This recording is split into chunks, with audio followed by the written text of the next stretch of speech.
Lucifer, Beelzebub, the beast, Satan. Hail Satan. Hail Satan. When you say Satan to me, I think God.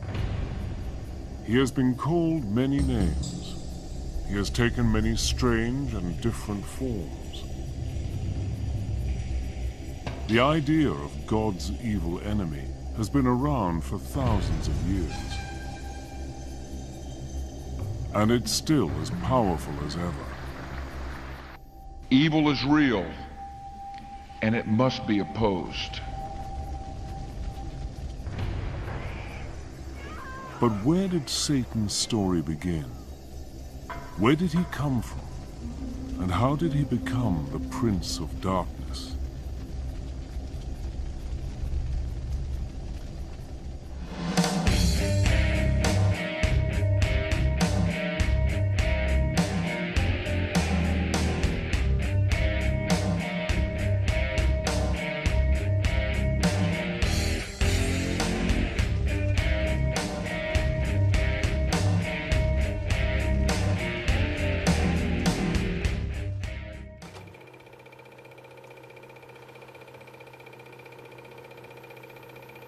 More than 3,000 years ago, in the deserts and pasturelands of the Middle East, unknown hands wrote the earliest chapters of the Hebrew Bible.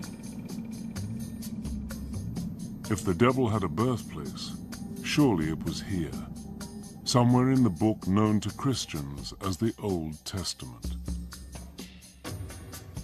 In the oldest books of the Bible, a character called Satan does appear.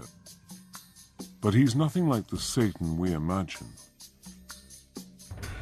When we read the Old Testament, we find that from time to time there is this strange dark figure who pops up called the Satan. The word the Satan is actually a title.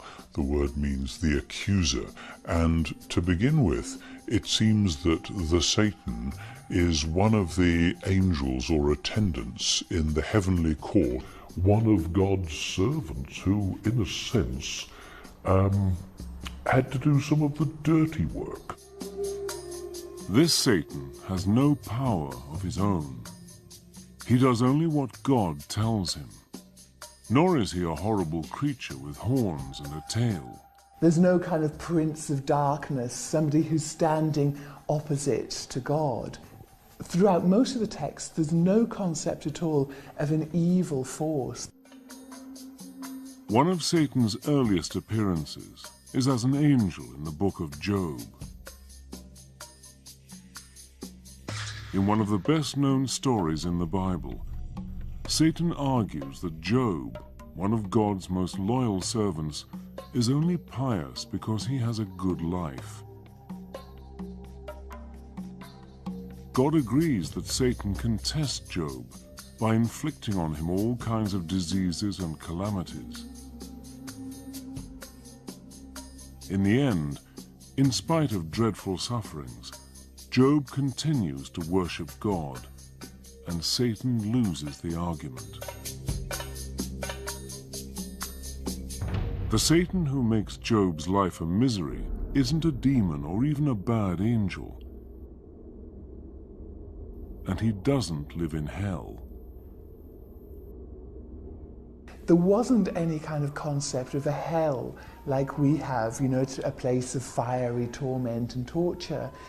In fact, to the ancient Israelites, what happened when you died was really very little.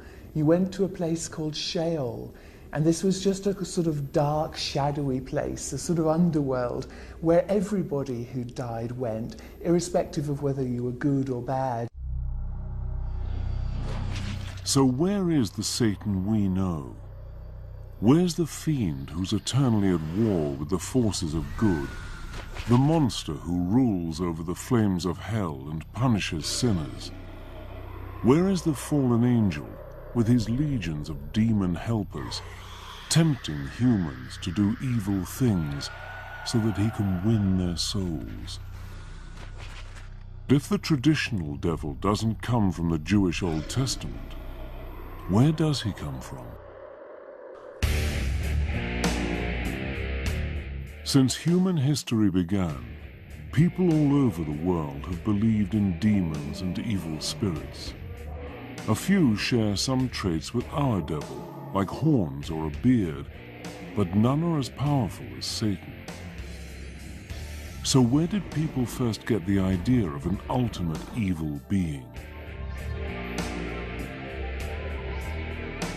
3,500 years ago, in ancient Persia, where Syria, Iraq and Iran are now, there were many gods, good and evil, until one man, a religious teacher called Zoroaster, reduced the whole complicated cast of characters to two. Zoroaster is a revolutionary, primarily because he, in one sense, personifies these ethical categories into a good god, Ahura Mazda, and a bad god, Ahriman. And this is an extremely potent idea, and one which forms the basis for later conceptions of dualistic thought. In other words, the separation between good and evil. The good god is the all-knowing Ahura Mazda, the god of light and order. The evil god is Ahriman, god of chaos, darkness and lies.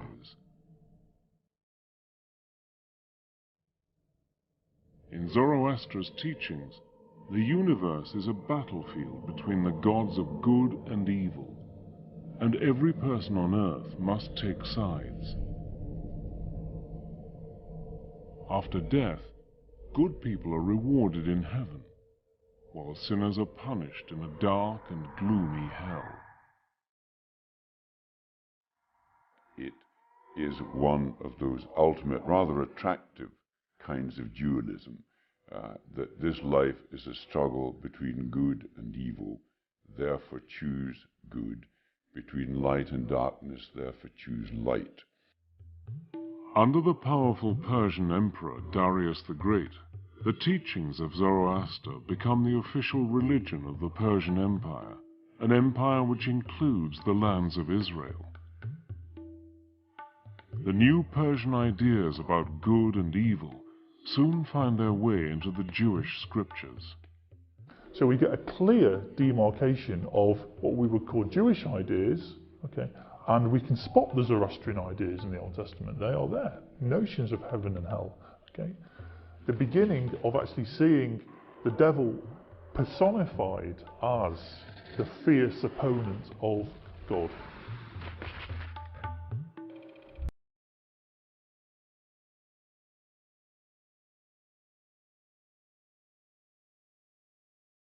As the Persian Empire in turn is defeated by Alexander the Great, Greek culture comes to ancient Israel.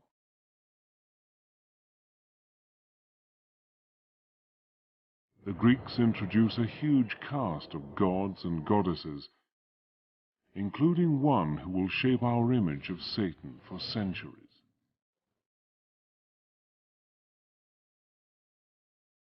Hades has a black face or black beard. He sits on a throne, often made of ebony, and he wields a two-pronged fork, not for prodding sinners, but for blasting things to bits.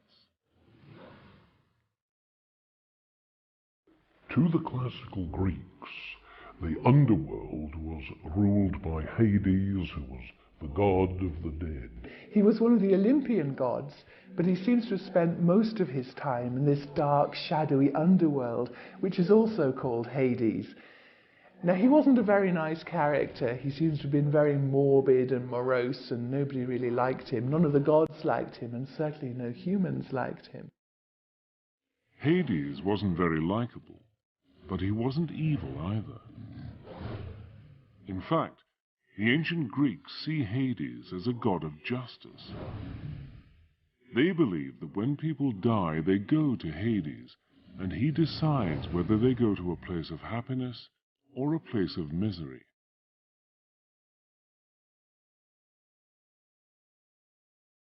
As ruler of the world underground, Hades is also the god of wealth and abundance.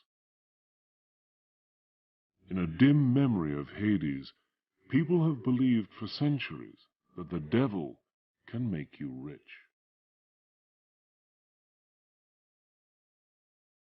As well as the brooding character of Hades, the Greeks give the world another familiar ingredient of the devil's story.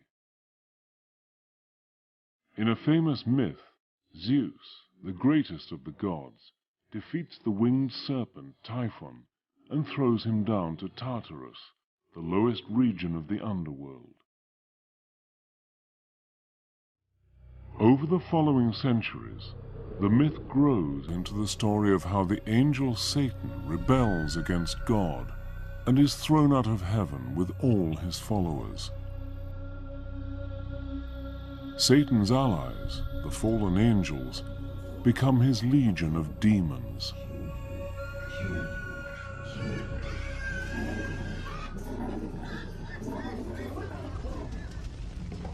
When we think of hell, we think of fire, lava, and sinners being horribly tortured. But where did this picture come from? The underworld of Hades doesn't have fire, but ancient Jerusalem does. When we read the Gospels, we come upon Jesus warning people that there is this dangerous fate that might await them, and it's called Gehenna, which was the old smouldering rubbish heap in ancient Jerusalem. And because of the stink of the place and because there was so much in the way of rubbish, periodically it was set fire to, and the fires there would burn for several days, if not weeks. Gehenna was the place where the Jerusalem authorities burned the bodies of executed criminals. Over time, the place came to stand for something supernatural, a spiritual fate that would await the wicked at the end of time. Gehenna was the inspiration for the terrors of hell.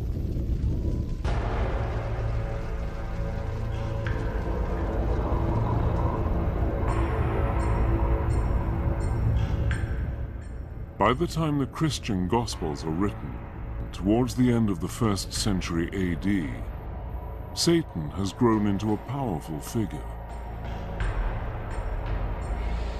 By now, Jewish lands are ruled by the mighty Roman Empire. It was a time when the Romans were hated bitterly.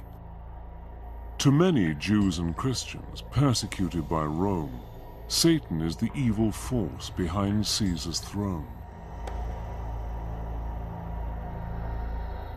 In the New Testament book of Revelation, the writer gives Satan one of his most mysterious names, the Beast, 666.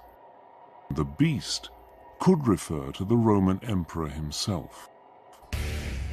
The author of Revelation says that the beast has a human number and it's 666. Now, this has traditionally been seen as a reference to the Emperor Nero, and that's because if you take Nero Caesar in Aramaic and count up the numerical values of those letters, it comes to 666.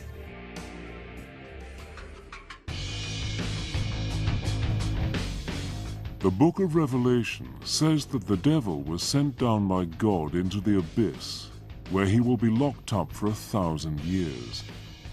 When he gets out, the end of the world will come. An apocalyptic battle will take place as good and evil fight it out to the end. Satan will be let loose and will put up a final attempt to rule the world. This is kind of the dragon of chaos back again. This is evil opposed to God. So it's drawing on very, very ancient cosmological speculation, not so much from Judaism itself, but from the surrounding areas, particularly the Persians. So what does the devil look like at the dawn of the Christian era? Often he's got black skin and hair like Hades, ruler of the underworld. His wings echo the story that he was once an angel, although they look more like the wings of a dragon. For thousands of years, the dragon was the symbol of an evil force. And it's from the dragon that Satan inherits his taloned feet.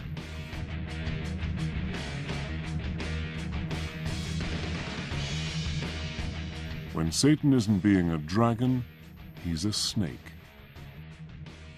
The serpent, said to have tempted Eve in the Garden of Eden, has long been believed to represent the devil, although the scriptures don't actually say so.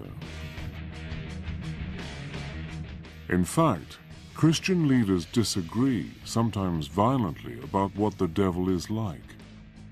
But one thing they do agree on: he is busy working with and through their enemies.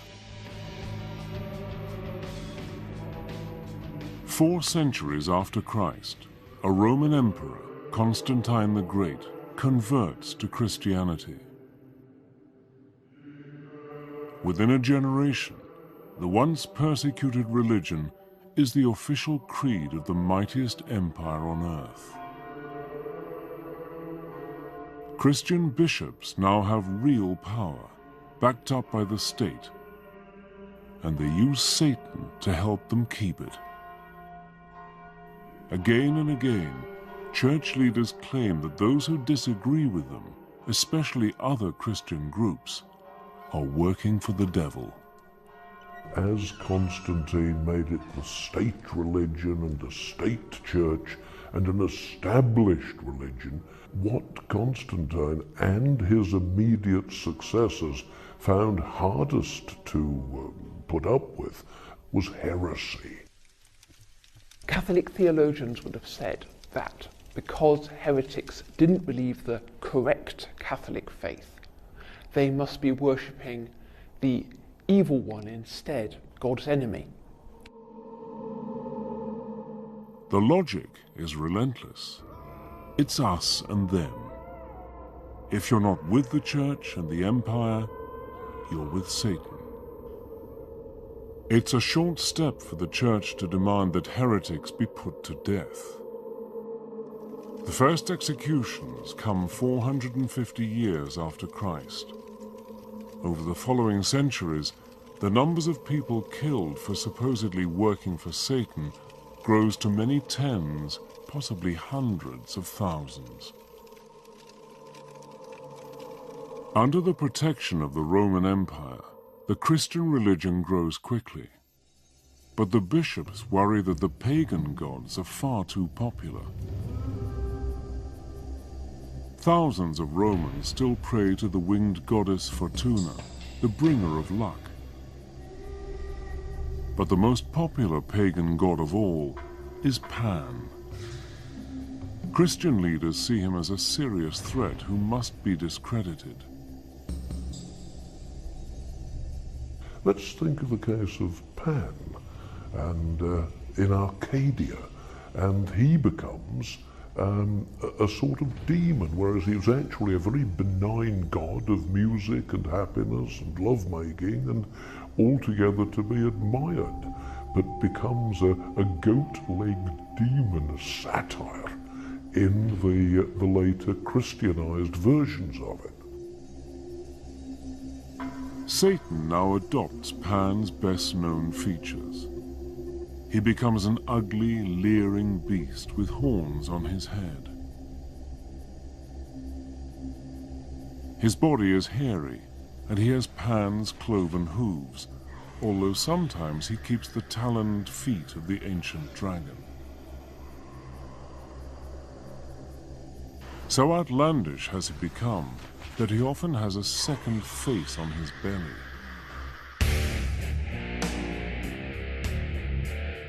One of the greatest thinkers of the early Christian church is St. Augustine. Augustine is keen to show that the old nature gods are dangerous demons. According to Augustine, male demons called incubi appear to women at night and seduce them.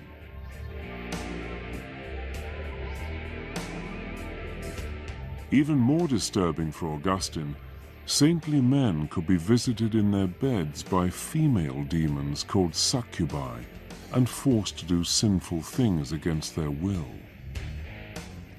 When, during the long dark hours, their frustrated minds produced all sorts of sexual visions and erotic pictures, and they had to expel these from their minds. I thought, well, how on earth could this have come into my pious, celibate mind? It isn't me. This is an entity. This is something downright evil.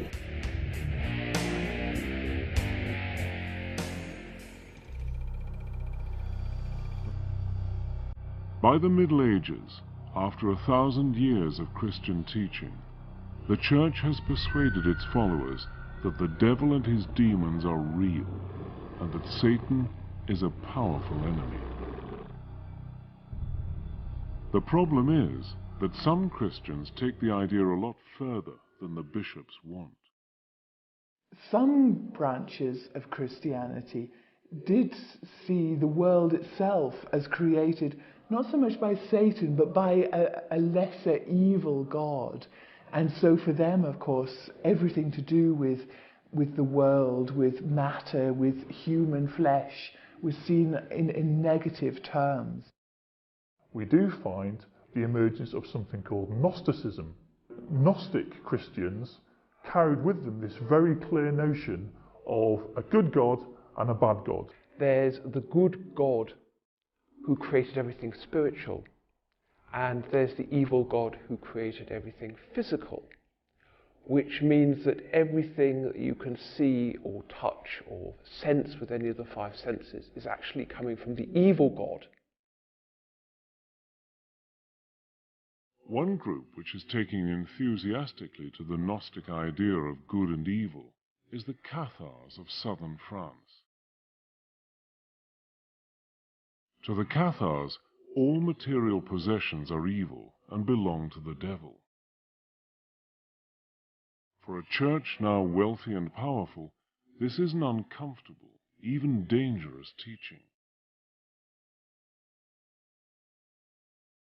The common people loved and admired them, called them les bonhommes, because they were healers. When the Cathars went around doing good, as they most certainly did, feeding the poor and healing the sick, so they were teaching people to avoid marriage, to avoid procreation, because all you will do if you have a family is to bring that new child into this decadent, evil, physical world where we should all be concentrating on spirituality. If you were Catharist, then you were actually in league with Satan. To question the church was to question God. Pope Innocent III announced a crusade against the Cathars. He tried to convert them back to Catholicism. That hadn't worked. The only thing he could do now was kill them. The crusade against the Cathars, launched in 1209, turns into a brutal 45-year war. At least 100,000 people die, partly for saying that Satan is even more powerful than the Church says he is.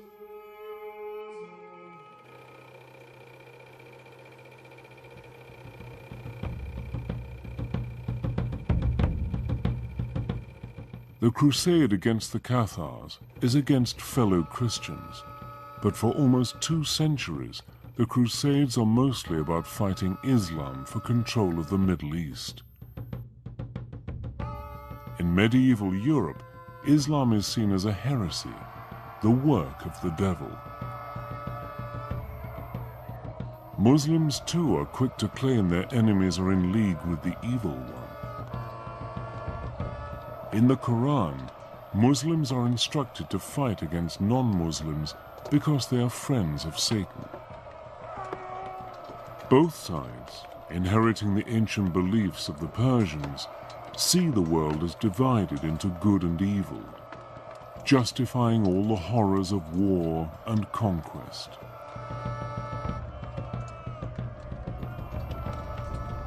The Crusades leave a sinister legacy. In the middle of the campaign, Pope Gregory IX founds the Inquisition. Controlled by the Dominican Order of Friars, the Inquisition's job is to find heretics and hand them over to local princes for punishment. The Inquisition gave people plenty to be frightened of, it gave them the fires of hell to be frightened of, and it gave them, in a more immediate sense, the Inquisition itself. They had the right to arrest that person without telling them who'd accused them, or indeed what they were accused of. The accused are guilty until found innocent, and can be held for as long as the authorities want. Anyone who questions the Inquisition is immediately suspected of being in league with the devil.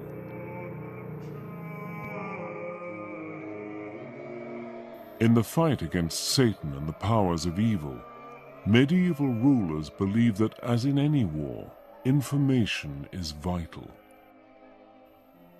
Up till now, the Church has not officially allowed Christians to be tortured, although torturing Jews and Muslims is acceptable. But in May 1252, Pope Innocent IV rules that Christians suspected of heresy can be tortured until they confess they are working for the devil and inform on co-conspirators. Once you've set up a debate that defines somebody as a Satanist, as a servant of Satan, then you have put them in a position where you can do what you want to them because you are justified by working for the forces of good. Generally, once somebody had been accused of heresy, there was no way they could clear themselves. No matter what they said, because they were a heretic, therefore in league with the devil, therefore anything they said was like to be a lie. But the torturers can't do whatever they please. They are supposed to follow strict guidelines.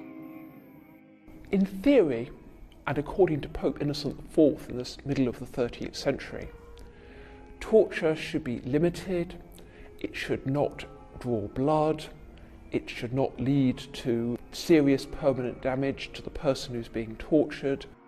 In practice, these regulations are not always followed. But there's also something which the psychologists would refer to as a rationalization process, that it could all be very well for them to say, oh yes, we're trying to save your immortal soul, we're trying to keep you out of hell, we're trying to prevent the devil from getting you, and what they really mean is we rather fancy your farm. All over Europe, the new powers, supposed to be used against Satan, are used by the unscrupulous to seize wealth or to do down their enemies. In 1307, King Philip the Fair of France brings witchcraft charges against the leaders of the Knights Templar, the fabulously wealthy order of crusaders. Philip accuses the Templars of worshipping a pagan idol called Baphomet, a supposedly satanic figure. The Templars have been involved in the Middle East in negotiations with Muslims, and some people in Western Europe thought they had been in league with the Muslims, and because the Muslims, everybody knew, in inverted commas, were involved in magic, there is therefore a hint that perhaps the Templars were involved in magic too. They were attacked and largely destroyed on Friday the 13th of October in 1307, sealed orders given by Philip le Bel to his seneschals to attack every Templar stronghold simultaneously. Ever since the purge of the Templars, Friday the 13th has been seen as an unlucky day, somehow connected with satanic forces.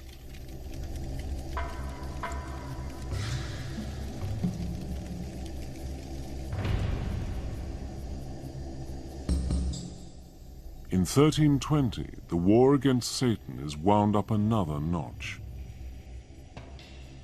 Pope John XXII orders the Inquisition to target any kind of witchcraft, sorcery, or necromancy.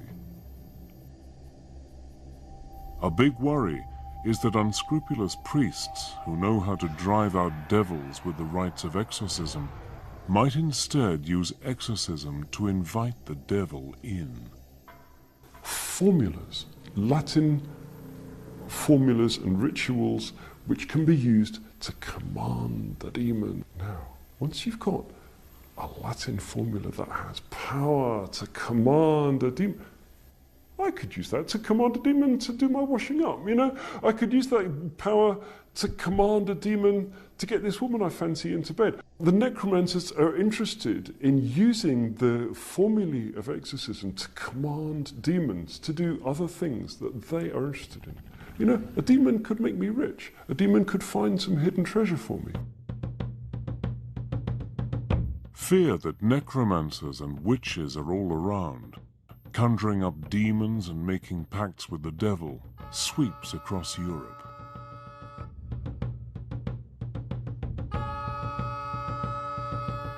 One of the first cases investigated by the Inquisition is in the Irish city of Kilkenny. In 1324, in a dispute over inheritance, one of the richest women in the town, Dame Alice Catala, is accused of witchcraft, heresy, and of having a demon lover called Robin.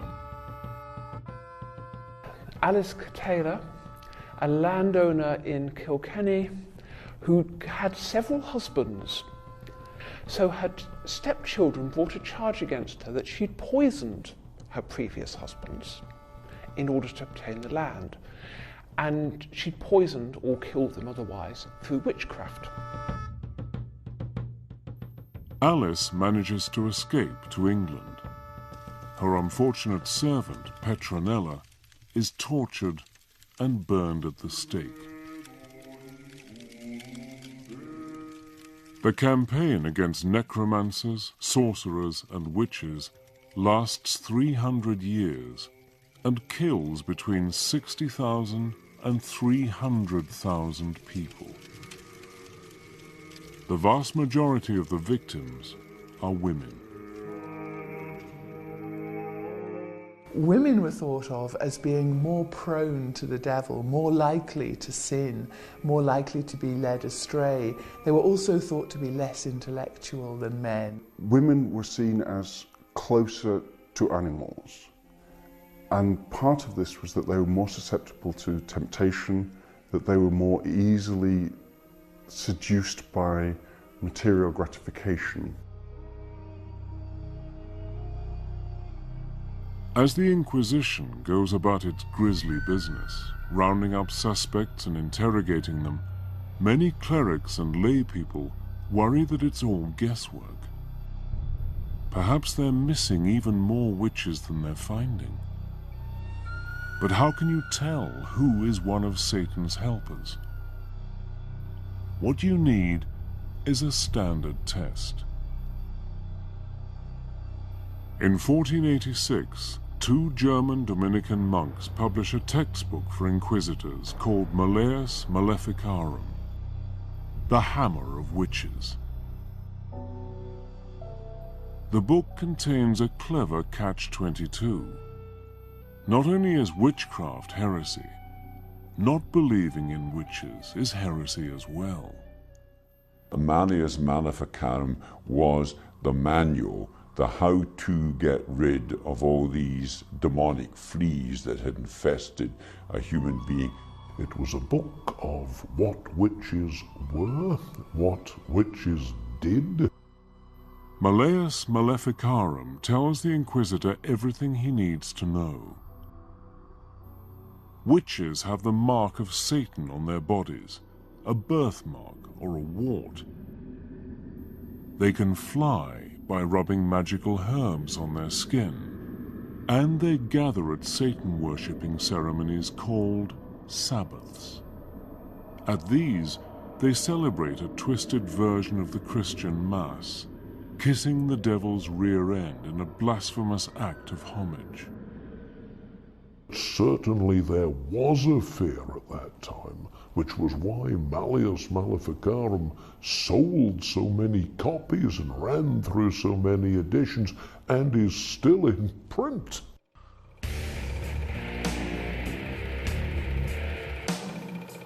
"30 years after Malleus Maleficarum was written, Martin Luther leads the Protestant Reformation, splitting the Christian Church in two.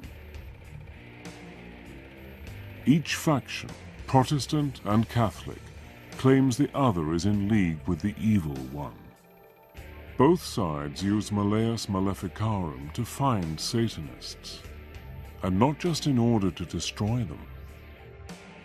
Witch hunting is a kind of scientific quest. The idea is, if you can understand witches and the devil, you can fight them. The whole business of witch hunting is almost a sort of intellectual research project. I need to gather a bit more data about, what demons do. So I'm going to interrogate a few more witches to get a bit more data, and then I'm going to write it up in my book. The cutting edge of scientific inquiry. Right across Europe, hysteria about Satan sweeps Protestant and Catholic countries alike. In Scotland, James VI, one of the best educated kings in Europe, is so caught up in the craze, he writes a book about the devil and witchcraft. Called Demonology, James' book sets out to prove that Satan-worshipping witches are everywhere, and that they are the gravest threat to the security of the state. He surrounded himself with advisors, and mainly religious advisors, who would protect him from the demons that he feared so much. He saw it everywhere. Well, James was certainly quite militant about this. He thought he was fighting a war. Even as James leads the fight against the devil and the forces of evil, the devil is helping James to keep his crown. James can always point to the figure of Satan and say, if it weren't for me, look who would be ruling in my place. Although this is quite frightening, it's also in a way quite gratifying for James. One of the witches who was interrogated was asked, why is the devil attacking our king? And the witch who was confessing allegedly answered, this was what was recorded anyway in her confession, the devil is doing this because King James is the greatest enemy that the devil has in the world.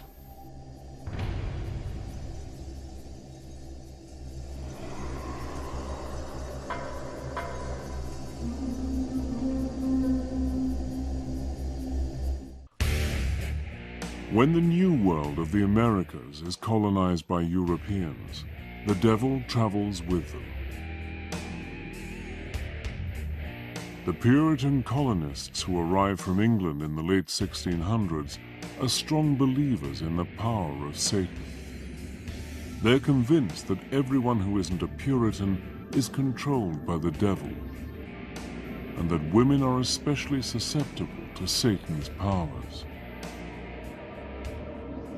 They had established what might be called Puritan communities, and were looking to build a great example for the rest of Christendom. If you were enjoying yourself, or if a group of you were singing or dancing or having a drink, then those who were opposed to that kind of fun were quite certain that Satan was filling the glasses for you. In 1688 in Boston, an Irish laundrywoman called Mary Glover is accused of bewitching the children of one of her customers. Proof of her pact with the devil includes several rag dolls found in her house. Mary Glover was Irish and a servant. Her first language was Gaelic, and one of the tests to prove that you weren't a witch was to speak the Lord's Prayer. The linguistic difficulties meant that she couldn't speak the Lord's Prayer without, as they saw it, blaspheming. She was hanged as a witch in 1688.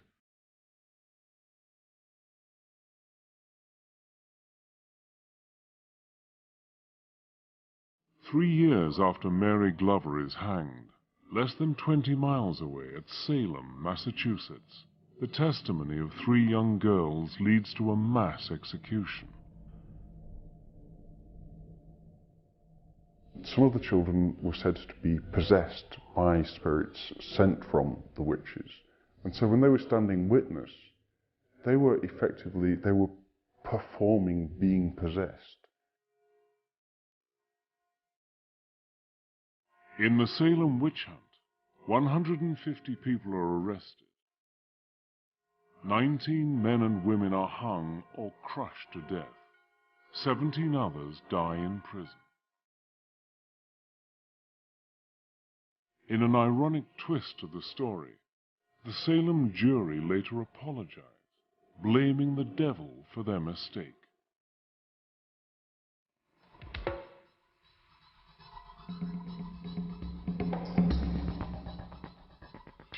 By the 1700s, the witch craze in America and Europe is almost over. A new, more scientific view of the world is gaining ground. Modernism, as the project that we get from the 18th century Enlightenment, actually banished religion, superstition, and all of that, and just said that that belongs to the Dark Ages. We're now in the modern world. We believe in facts, we believe in science, and if you want to be religious, that's a private option which you can go and practice somewhere else. Although the witch hunts have ended, and the educated classes of Europe and America even start to question whether the devil exists, in the folk tales of ordinary people, Satan lives on. But he's very different from the formidable and terrifying devil of the witch-finders. One of my own favourites is that of Dunstan, who was a very powerful blacksmith. The devil arrives and asks to have his shoes replaced. And he simply gets hold of his nose with 2 red-hot tongs and throws him out. And that is a very, very different devil. That's a devil that you can put in his place. By now, the devil has shed some of his ugliness and crude habits. In fact, he's often a member of the decadent aristocracy. He's a handsome gentleman dressed in fine clothes and mixing in fashionable company. Like Hades, the Greek god of the underworld, and the Satan of the ancient Gnostic heresies, this Satan controls the material world of wealth, power, and sex. He can give all these things to you if you promise him your soul. The most famous of all devil folk tales is the story of Faust. The devil, in the form of the clever and devious Mephistopheles, offers to grant Faust all his wishes.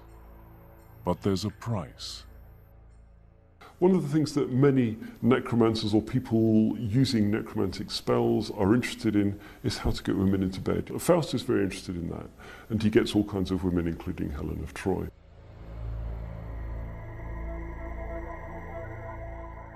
Faust's bargain with the devil ends in disaster for Faust. Mephistopheles calls in his debt, and Faust dies horribly. The devil takes him away to spend eternity in hell.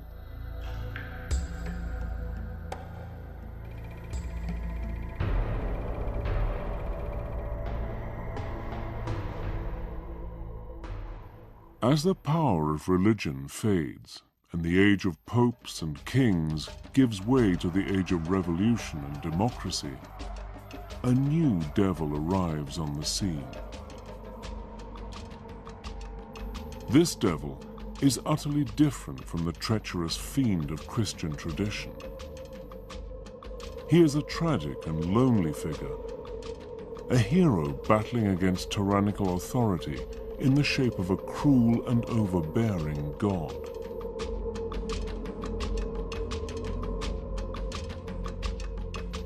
Satan is now a brave and handsome rebel. And so you get the kind of romantic view of Satan as not really a villain or an evil person at all, but the opposite of that. Satan is a good guy who's challenging the boss.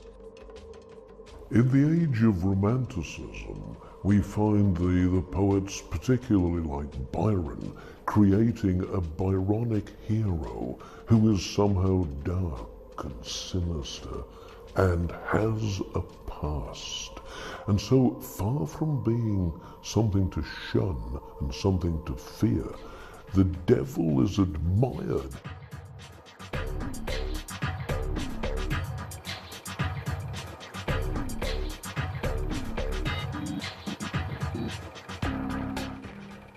With the 20th century, the devil's fortunes take a turn for the worse.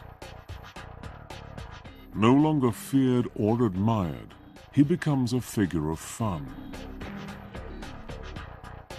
He even joins the world of commerce, helping to sell products from wine to chocolates and beer. In the age of marketing and the consumer society, Satan can bring the lure of the forbidden to a tired brand. It's a long way from an apocalyptic war between good and evil. It has been a hallmark of the 20th century for the devil to be treated as a figure of fun. We find the devil is neither better nor worse than the people he's dealing with, and he's just a man among men. Satan seems to have been cut down to size. The Prince of Darkness has become a mischievous imp.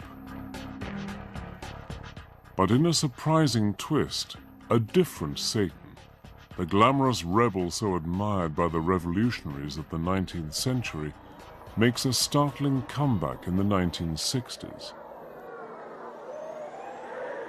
There was a strong sense of rebellion against everything that anointed the Western political power structure. And it was Christian, it was capitalist, it was warmongering. And so the counterculture started exploring anything that was counter to that. In 1966, occult showman Anton LaVey founds the Church of Satan in San Francisco. Part religion, part money-making racket, the Church of Satan attracts lurid headlines, mostly encouraged by the publicity-seeking LaVey himself. We believe in greed, we believe in selfishness, we believe in all of the lustful thoughts that motivate man, because this is man's natural feeling. He called himself Anton Sander LaVey of Romanian descent, but the truth of the matter is he was Howard Stanton Levy, who was born in Cook County, Illinois in 1930. He held these weekend lectures and witch circles in his house, and people would come in and pay their $2 a head. Well, finally, he had this friend, it was a publicist, who said, you know, I have an idea. Why don't you turn this thing into a church? You could make a bundle of money. And of course, that's what he did. He has been called everything from a carny to a manipulator to a brilliant philosopher. The truth lies somewhere in the middle. There were doctors, lawyers, college students, factory workers, farmers, you name it. They came from all levels of society.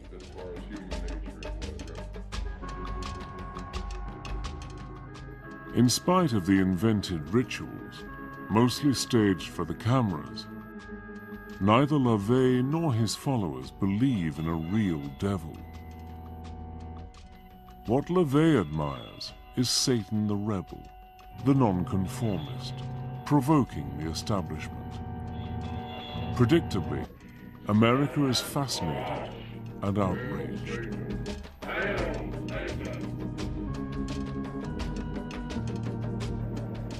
In 1967, the 60s fascination with the occult, spearheaded by LaVey's Church of Satan, gets a powerful boost from Hollywood.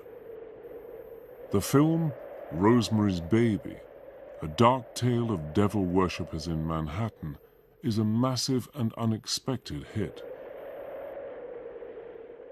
In Roman Polanski's masterpiece, the heroine's innocuous neighbors are part of a satanic conspiracy to help the Prince of Darkness father a child who will rule the world. In Rosemary's Baby, Satan triumphs in the end. But the Christian backlash to the story comes in the 1973 blockbuster The Exorcist. This time, the devil, who has possessed a young girl, is defeated by the forces of good in the shape of two priests. The old belief that women are especially susceptible to satanic influence is revived 2 centuries after the Salem witch trials. We would be seriously in error if we were to underestimate the power of Hollywood. I think the biggest impact was probably around the time of The Exorcist. I know many people I've talked to about the movie, especially those raised in a Christian household, who are very frightened by it, very upset. It's the war between good and evil, but evil is in a whole new dimension, and it's very personal. It made being possessed almost fashionable. That the numbers of people who were seen to be possessed just took off.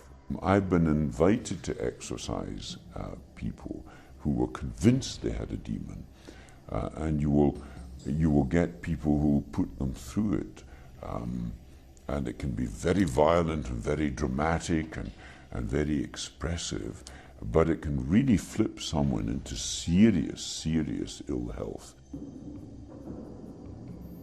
Hollywood's discovery that fortunes can be made with stories of possession and devil worship stokes the fires of a paranoia that has lain dormant since the days of the witch trials. In the 1980s, stories about a vast conspiracy of organized Satanists sweep the media. Known as the Satanic Panic, Christian groups allege mass satanic abuse of children and tens of thousands of kidnappings. Part of the Satanic Panic started with accusations of satanic ritual abuse. Groups of people who declared themselves as Satanists were believed to be taking people and children and damaging them. There were all kinds of dark suggestions about children disappearing and about child sacrifice and ritual murder. Although hundreds of people are arrested and imprisoned, when the FBI finally launches a full-scale investigation in the United States, it concludes that the satanic abuse allegations are all groundless.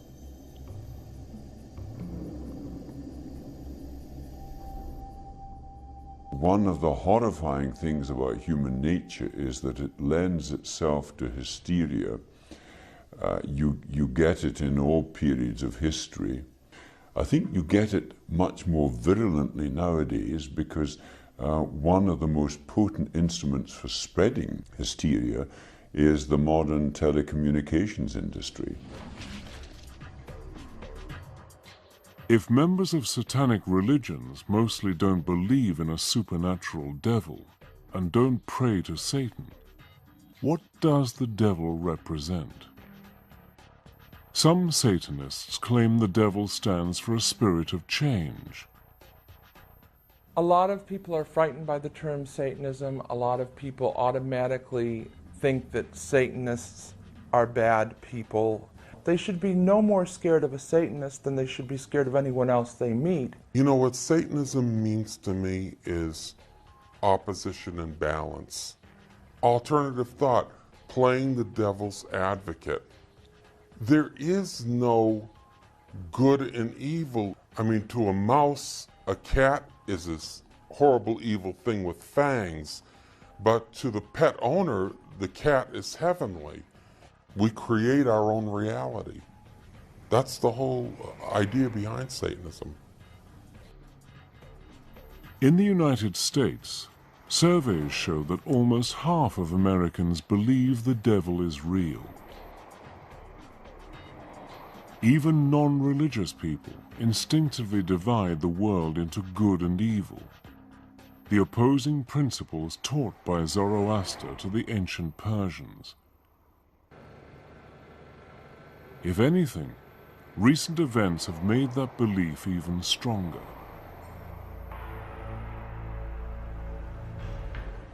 In September 2001, the massive terrorist attacks on the United States, which destroyed the World Trade Center, shocked America to its core. To many, it seemed as if sinister forces had gone on the offensive. It was easy to believe that this was a showdown between the forces of good and evil. To the US government and a large section of American opinion, the attacks were about much more than politics.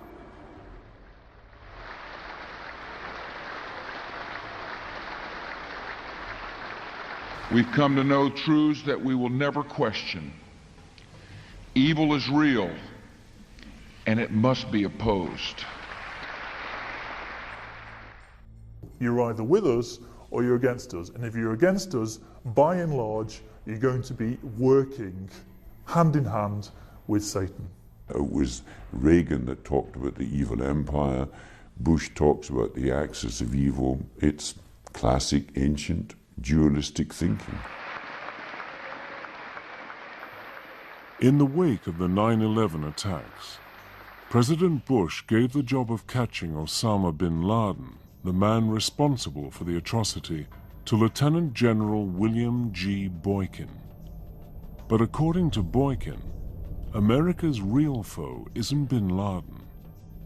In the general's words, the enemy of the US is a guy called Satan.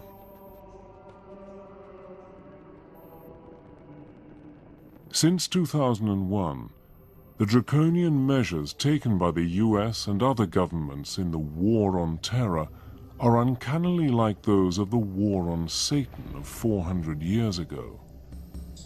Imprisonment without trial, secret hearings, anonymous tip-offs, and torture.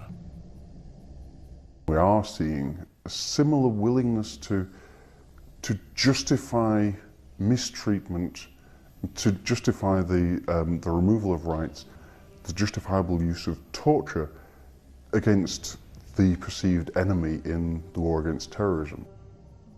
If you're fighting a war against evil, what begins to happen, I think, is that you end up by turning into the evil that you're fighting.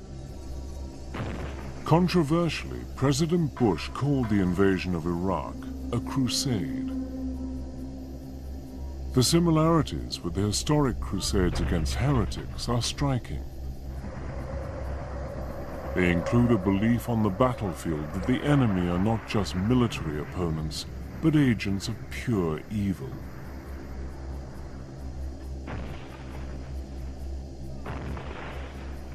In November 2004, as US forces launch a massive attack on the Iraqi city of Fallujah, a senior Marine officer, Lieutenant Colonel Gareth Brandle, makes clear who he thinks the enemy is. The enemy has got a face. He's called Satan. He's in blue. And we're going to destroy him. It's embroidery, it's myth-making, it's poetry. It can be good fun, except that it has produced great evil, a human invention, but one that's rebounded on us because it's given us permission to do terrible things to each other, which is why I think that we should close hell down and finally banish the devil and get rid of him.